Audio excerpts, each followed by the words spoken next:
ఇంతటి దారుణంగా నిజంగా చేస్తూ ఉన్నారు అని అంటే ఎల్లకాలం ప్రభుత్వం మీది కాదు, ఎల్లకాలం రోజులు మీయే ఉండవు చంద్రబాబు, అది గుర్తుపెట్టుకో. మీ పాపాలు పండుతూ ఉన్నాయి వేగంగా. ప్రజలు దీన్ని క్షమించని పరిస్థితుల్లోకి వస్తారు. ఖచ్చితంగా మీకు బుద్ధి చెప్పే పరిస్థితులు రోజులు కూడా ఉంటాయి. చేతనైతే మంచి చేయండి, మంచి చేసి ప్రజల మనసులు గెలుచుకుని ఓట్లు ప్రజల మనసుల్లో స్థిరస్థాయిగా నిలబడే కార్యక్రమం చేయండి. కానీ తప్పుడు రాజకీయాలు ఈ మాదిరిగా నువ్వు ఒక్కరివే చేస్తావు అనుకుంటా ఉన్నావు. ఇదే మాదిరిగా కొనసాగితే రాష్ట్రంలో ఒక తప్పుడు సాంప్రదాయానికి నువ్వు నాంది పలుకుతా ఉన్నావు. నువ్వు వేసే ఈ బీజం, నువ్వు వేసే ఈ తప్పుడు సాంప్రదాయం, రేపొద్దున నువ్వు వేసే ఈ బీజం చెట్టు అవుతుంది. రేపొద్దున నువ్వు ఏదైతే ఇత్తుతావో అదే పండుతుంది. రేపొద్దున మళ్ళీ మీ గ్రామాలలో మీ కార్యకర్తలకు ఇదే పరిస్థితిని ఇదే మాదిరిగానే మళ్ళీ జరిగే కార్యక్రమాలు కూడా జరుగుతాయి. అటువంటి తప్పుడు సాంప్రదాయాలు దయచేసి ఇప్పటికన్నా ఆపండి. నాయకులుగా ఉన్న మనలాంటి వాళ్ళం ఇలాంటివి ప్రోత్సహించకూడదు. ఇలాంటివి ఎవరు తప్పు చేసినా తప్పు అని చెప్పే కార్యక్రమం నాయకులుగా మనం చెయ్యాలి. కానీ దగ్గరుండి ఈ మాదిరిగా ప్రోత్సహించడం అతి దుర్మార్గమైన కార్యక్రమం. దయచేసి దీనికి ఫుల్ స్టాప్ పెట్టే కార్యక్రమం ఖచ్చితంగా చెయ్యండి చంద్రబాబు అని చెప్పి సందర్భంగా మరొక్కసారి చంద్రబాబును ఈసారి హెచ్చరిస్తున్నామని కూడా చెప్తా ఉన్నాం. ఈసారి కోరడం లేదు, హెచ్చరిస్తున్నామని కూడా చెప్తా ఉన్నాం. ఇదే మాదిరిగా జరుగుతూ పోతూ ఉంటే మాత్రం ఎవరైనా కూడా ఊరుకునే కార్యక్రమం జరగదు. రియాక్షన్ అనేది ఖచ్చితంగా ఉంటుందని కూడా చంద్రబాబు నాయుడు సందర్భంగా గట్టిగా సాక్షిని నడుపుతున్న జగన్మోహన్ రెడ్డి గారు కూడా సమాధానం చెప్పాలి.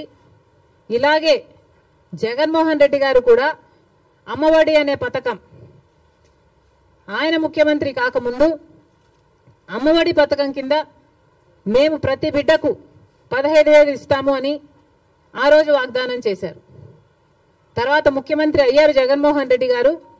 ప్రతి బిడ్డకు 15,000 ఇవ్వలేదు, ఒక్క బిడ్డకు మాత్రమే. అంటే ప్రతి తల్లికి 15,000 అన్నట్టుగానే జగన్మోహన్ రెడ్డి గారు కూడా వ్యవహరించారు. మరి జగన్మోహన్ రెడ్డి గారికి ఆ వాగ్దానం గుర్తులేదేమో ఈరోజు చంద్రబాబు గారు గురించి రాస్తున్నారు. జగన్మోహన్ రెడ్డి గారు కూడా ఇదే వాగ్దానాన్ని ఇచ్చి మాట తప్పడం జరిగింది. తల్లికి 15,000 అని అనకుండా ఆ రోజు బిడ్డకు ఎంతమంది బిడ్డలుంటే అంతమంది బిడ్డలకు 15,000 ఇస్తాము అని తాను చెప్పడమే కాదు, జగన్మోహన్ రెడ్డి గారి తరఫున క్యాంపెయిన్ చేసిన నేను కూడా నాతో కూడా అదే వాగ్దానమే చెప్పించారు. ఆ రోజుల్లో నేను కూడా జగన్మోహన్ రెడ్డి గారు ఈ పథకాన్ని అమలు చేస్తారు అని నమ్మి బాయ్ బాయ్ బాబు క్యాంపెయిన్లో నేను కూడా ప్రచారం చేయడం జరిగింది.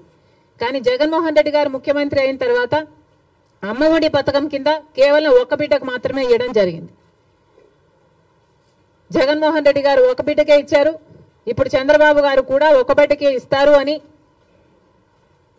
అర్థం వచ్చేటట్టుగా నిన్న జీవోలో ప్రతి తల్లికి 15,000 అని రాయటం జరిగింది. కాబట్టి చంద్రబాబు గారు దీని మీద క్లారిటీ ఇవ్వాల్సిన అవసరం ఉంది అని కాంగ్రెస్ పార్టీ డిమాండ్ చేయడమే కాకుండా ప్రతి బిడ్డకు మీరు వాగ్దానం చేసినట్టు సూపర్ 6లో ఉన్న ప్రతి వాగ్దానము నిలబెట్టుకోవాలని కాంగ్రెస్ పార్టీ చంద్రబాబు గారిని కూటమిని డిమాండ్ చేస్తున్నాం. ఇక ఇటీవల క్రియేట్ చేస్తున్న కన్ఫ్యూషన్ విశాఖపట్నం స్టీల్స్, వైజాగ్ స్టీల్కు సంబంధించి తెలుగుదేశం పార్టీ ప్రజాప్రతినిధులే రకరకాలుగా మాట్లాడుతున్నారు. ఒకరేమో అది లాస్ మేకింగ్ కంపెనీ, అమ్మక తప్పదు అని ఒక రకంగా మాట్లాడతారు. ఇంకొకరేమో ప్రైవేటైజ్ చేయము అని మాట్లాడతారు. అసలు విశాఖ స్టీల్కు ఇంత ప్రమాదం ఎందుకు వచ్చిందో ఆంధ్ర రాష్ట్ర ప్రజలందరూ కూడా ఆలోచన చేయాలి. అధికారంలో ఉన్న బీజేపీ పార్టీ అయితేమి, ఇక్కడ అధికారంలో ఉన్న చంద్రబాబు గారు అయితేనేమి ఆలోచన చేయాలి. అసలు వైజాగ్ స్టీల్కి ఇంతవరకు క్యాప్టివ్ మైన్ అనేది లేకుండా పోయింది. రాజశేఖర రెడ్డి గారి హయాంలో రాజశేఖర రెడ్డి గారు వైజాగ్ స్టీల్కి ఒక క్యాప్టివ్ మైన్ ఉండాలి అనే ఉద్దేశంతో అనంతపూర్ దగ్గర ఒక మైన్ ఐడెంటిఫై చేయడమే కాకుండా ట్రైపార్టీ అగ్రిమెంట్ స్థాయి వరకు కూడా క్యాప్టివ్ మైన్ కోసం ప్రయత్నం చేయడం జరిగింది. తర్వాత వచ్చిన ముఖ్యమంత్రులు ఎవరు పల్లి పట్టించుకోవడం మనం చూడలేదు. రాజశేఖర రెడ్డి గారు ముఖ్యమంత్రిగా ఉన్నప్పుడు ఆర్థికంగా కూడా వైజాగ్ స్టీల్కి 100 కోట్లు ఇచ్చి ఆదుకోవడం జరిగింది. మరి ఆ తర్వాత ఏ ముఖ్యమంత్రులు వైజాగ్ స్టీల్ గురించి పట్టించుకోవడం చూడలేదు. ఎందుకు అని అడుగుతున్నాం. ఇప్పుడు మాట్లాడుతున్న తెలుగుదేశం వాళ్ళు చెప్తున్న మాటలు మేము మోడీతో మాట్లాడతాం, ఒప్పిస్తాం అన్నట్లుగా మాట్లాడుతున్నారు. అంటే మోడీ ఒప్పుకోకపోతే వైజాగ్ స్టీల్ ప్రైవేటైజ్ చేస్తారా? ఏం చెప్పదలుచుకున్నారు? ఏ మోడీతో మాట్లాడతారు? ఏ మోడీ గారైతే మనల్ని 10 సంవత్సరాలుగా మోసం చేస్తూ వచ్చారో, ప్రత్యేక హోదా ఇస్తాము అని మోడీ గారు 2014లో తిరుపతిలో మాటిచ్చిపోలేదా?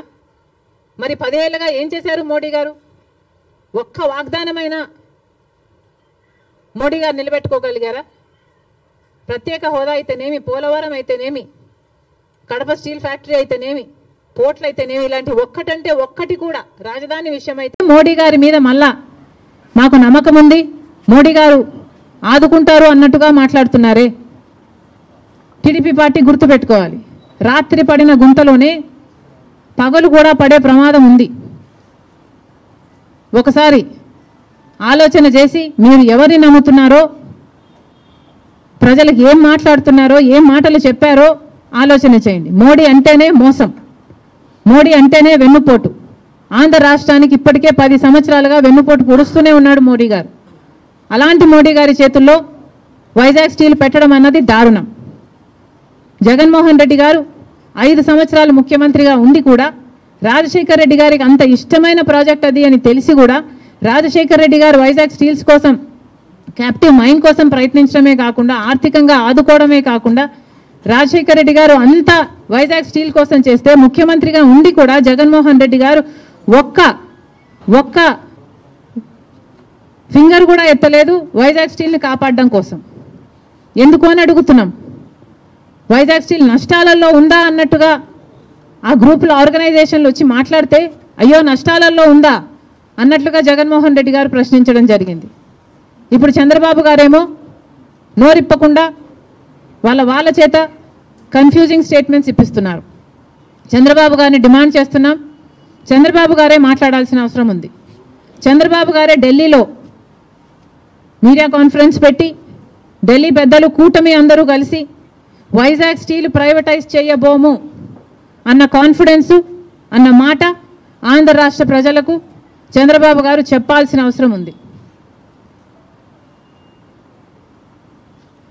ఇవన్నీ ఒక ఎత్తు అయితే, ఈరోజు రాజశేఖర్ రెడ్డి గారు ఉమ్మడి ఆంధ్ర రాష్ట్ర నాయకుడిగా 2 సార్లు గెలిచిన నాయకుడు.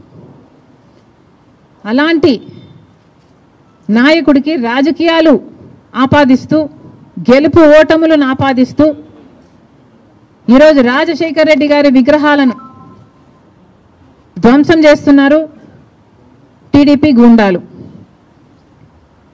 ఇది ఎక్కడి న్యాయమని అడుగుతున్నాం. రాజశేఖర్ రెడ్డి గారు మన రాష్ట్రం కోసం ఎన్నో అద్భుతమైన పథకాలు చేయడం నిజం కాదా? మన రాష్ట్ర ప్రజల కోసం తాను బతికినంత కాలం సేవలు చేస్తూ, పోరాటాలు చేస్తూ బతకడమే కాకుండా చచ్చిపోయేటప్పుడు కూడా ఆఖరికి రచ్చబండకని వెళ్ళి ప్రజల కోసం తప్పించి చనిపోయిన మాట వాస్తవం కదా?